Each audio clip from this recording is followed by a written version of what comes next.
নবনির্মিত সড়কের ভেতর ড্রেজার পাইপ, প্রশাসকের কঠোর নির্দেশ। বরিশাল নগরীর ২৯ নম্বর ওয়ার্ডের নবনির্মিত আবেদ আলী শাহ সড়কের ভেতর দিয়ে ড্রেজারের পাইপ বসিয়ে অবৈধভাবে বালু উত্তোলনের অভিযোগ উঠেছে। স্থানীয়দের অভিযোগ পেয়ে বৃহস্পতিবার বিকেল 4:30টায় ঘটনাস্থল পরিদর্শনে যান বিসিসি প্রশাসক অ্যাডভোকেট বিলকিস আক্তার জাহান শিরিন। পরিদর্শনে অবৈধ পাইপ দেখতে পেয়ে তাৎক্ষণিক কঠোর অবস্থান নেন তিনি। সড়কের স্থায়িত্ব রক্ষায় ঘটনাস্থলেই ড্রেজারের পাইপ ভেঙে ফেলার নির্দেশ দেন প্রশাসক। পাশাপাশি এ ঘটনায় জড়িতদের বিরুদ্ধে তাৎক্ষণিক মামলা দায়েরের নির্দেশ দেওয়া হয়। আচ্ছা শুনেন, এইটা তো দেখলাম ওই জায়গাতে একটা পাইপ গেছে।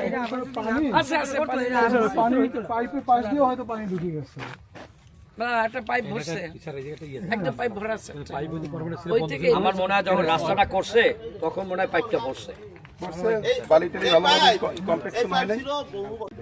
লইলাম পারলে গাড়ি কই পাইপ ভাঙে উঠে না, জব্দ তো একটা